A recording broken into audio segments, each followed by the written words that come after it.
Hi, you may be a curious rubbernecker about Mormonism and you may wonder, what is in the Book of Mormon? Well, I grew up Mormon and I spent decades of my life reading and studying this book. So let me tell you everything so that you don't have to read it, because it's really kind of a slog to get through with a lot of and it came to passes. It doesn't read well. So I'll just tell you it, okay? Okay. Here we go. Book of Mormon stories and internet exmo told to me. Give 'em the gist so you can satisfy curiosity. Our story first begins set in Jerusalem in about the year 600 BC, and we have a guy named Lehi and his wife Sariah, and they have 4 sons, and those sons from oldest to youngest are named Laman, Lemuel, Sam, and Nephi. So Nephi, he's the youngest and he's the author of this current account. It's the first book in the Book of Mormon. It's called First Nephi. So Lehi, he's a big visionary, okay? And he's always getting these monumental visions from God. So Lehi, he's getting these amazing visions from God about God's glory and the coming of Jesus. But one of the visions he gets is the destruction of Jerusalem because of, what else? Wickedness. So Lehi, he goes about trying to share his visions with people, trying to tell people, wake them up! The wickedness of Jerusalem. It's going to destroy the city.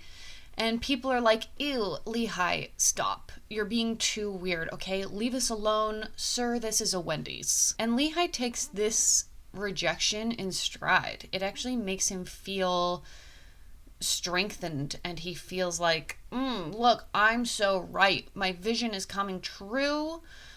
Look how freaking wicked Jerusalem is. These people are evil and wicked, and they won't even listen to the voice of righteousness because they're so wicked. See, I'm right. And then God is proud of Lehi. He's like, thank you for standing up to persecution, Lehi. I'm so glad I can count on you. So God kind of gets this wild hair and he's like, you know what, Lehi? Get you and your family out of Jerusalem. Go live in the wilderness. Why? Because I said so, and I'm a bit of a sadist, okay? When I say jump, you say how high. When I say leave your house and all of your possessions and friends and go live in the wilderness in a tent, you say yes, sir. And Lehi, he's like so faithful that he's just like eating it all up, like so excited to have to leave behind everything he's ever known and loved, and all of his friends and possessions and any money he might have. He's like excited to leave it behind and go live in the wilderness with no real plan, just because the Lord said, hey, go live in the wilderness. So Laman and Lemuel, remember, they're the oldest sons of Lehi, and I always kind of thought of them as twins because everything they do, they always do as a pair. But they're like kind of pissed. They're like, Dad, yo, why are we going out to the wilderness? Why do we have to give up our comfortable lives and our home that we love and our friends? Like, why are we doing this? This is insane. And you might think that they like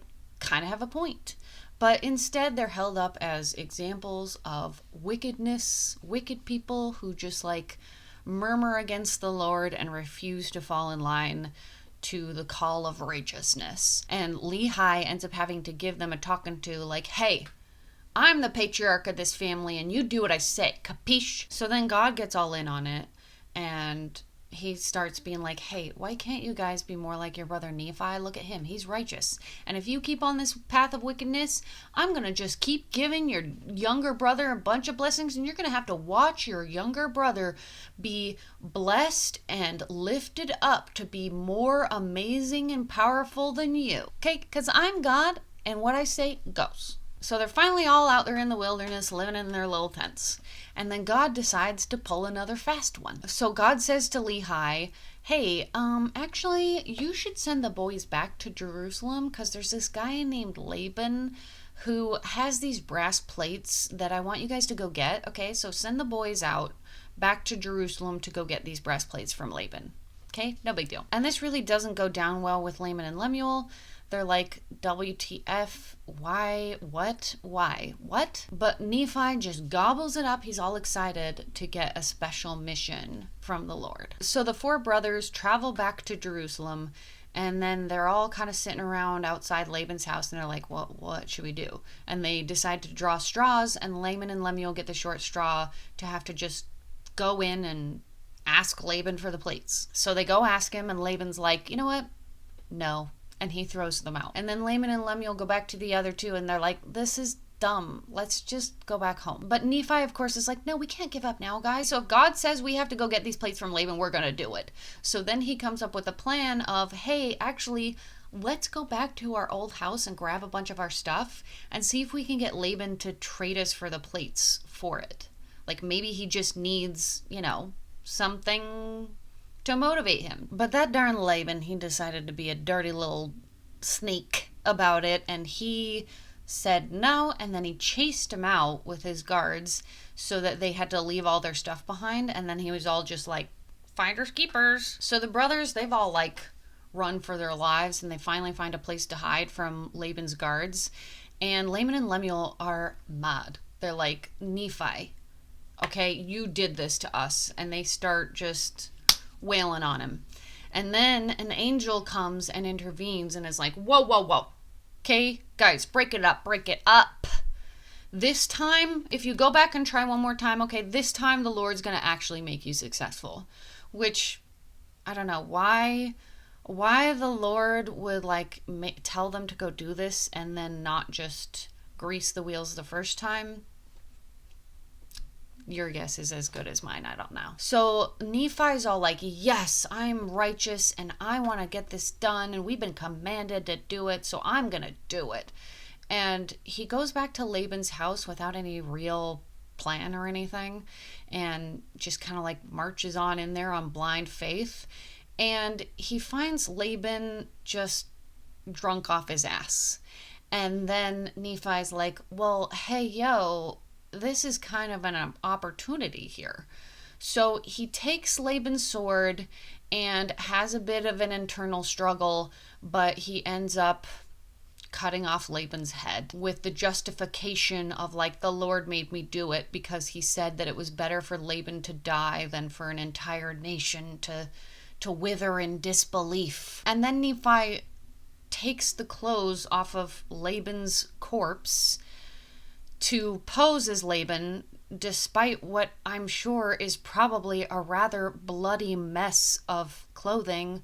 But I don't know. I didn't write this story, okay? Then he goes to Laban's guards and is like, bring me the plates. And then, do they look a lot alike or something? Because the guard, the servant does it. It's very confusing. Why, the servant doesn't even know his own master? It's just confusing. Are they actually twins? I don't know.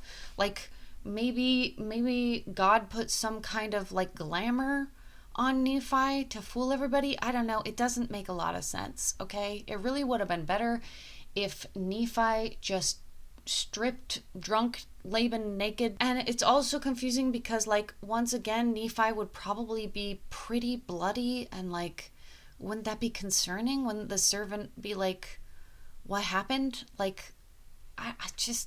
don't know. It really doesn't make any sense. But the servant hands over the plates, and then he follows Nephi out to go meet up with his brothers. And then even his brothers, when they see him, they're all like, whoa, Laban's coming at us. And they start panicking, what do we do?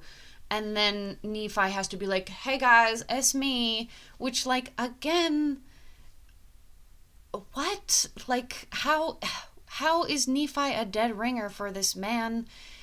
Are we supposed to believe that back in the day people just didn't have good facial recognition? I don't get it. But that's the story. Also, why did Nephi have to kill Laban at all? Was Laban really so good at persuading people against God? I just don't understand this justification of Laban had to die rather than have an entire nation wither in disbelief. There was just, but why is Laban really so evil that he has to be killed by somebody? I just, why couldn't the Lord take Laban's life rather than making Nephi live with the psychological consequences of having to take someone's life and cut a man's head off and then change into his clothes bathed in blood. I don't know, okay? I don't know. The servant that got the plates for Nephi when he was posing as Laban, he gives him a big speech about God's way and righteousness and, really lays it on thick. And then he's all like, will you join us? And the servant's like, yeah, okay. So they all travel back into the wilderness in the tents where Lehi and Sariah are waiting for the boys to come back. And Sariah has been like beside herself, just thinking, the worst has happened. My boys are all dead. I just know it. And she's all like worried and complaining. And Lehi, all he has to say is like, believe in the Lord's plan, babe. Finally, the brothers all come striding back into the camp. And they're really just relieved and happy to see him. So you may be wondering at this point, like, so what was so important on the plates? Like, what was on these brass plates that was worth killing a man for? And apparently, it contained parts of the Old Testament. He says that they contain records of Moses and Adam and Eve and the creation of the earth and genealogical records, which proved how Lehi is actually a descendant of Joseph, like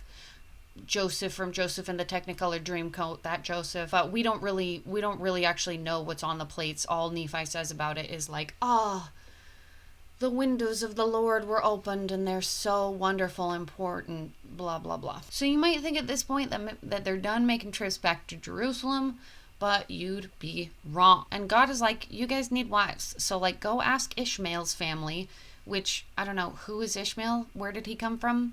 I don't know, just kind of thrown in there. I guess he had a lot of daughters or something for them to get together with. I don't know. But they went to go ask Ishmael, like, hey, will you grab your family and come join us out in the wilderness because God says so? And he's like, yeah, sure, okay. But then eventually it causes a big family rift because some of the kids of Ishmael and Laman and Lemuel, they're like, man, this sucks. Living out in the wilderness sucks balls. We miss our home. We miss our friends. We miss our lives back in Jerusalem. Like, what are we doing out here in the wilderness? This sucks. So Nephi, being the insufferable, pious little shit that he is, decides to give yet another impassioned speech about the ways of the Lord and how they just have to be righteous and have faith and how Jerusalem is gonna get destroyed because of its wickedness and the Lord's miracles and we have to remain righteous so that we can receive the Lord's miracles. And they really aren't buying it. So they tie him up and they leave him to die out somewhere in the open, thinking like, hey, maybe some beast will come by and eat this little dude and then we won't have to deal with him anymore. We can all be put out of our misery. Then, of course, they end up feeling guilty, so they go back to get him and they apologize and they're like, Nephi, you're our brother. We're sorry. You don't deserve to die like that. We're sorry. We're going to try to be more supportive and get along and have more harmony, okay? So now we have a lot more Nephi to endure. And this is where I'm going to leave you for now, with the family trying to make their way out in the wilderness with some rifts having brewed, but with tenuous harmony achieved.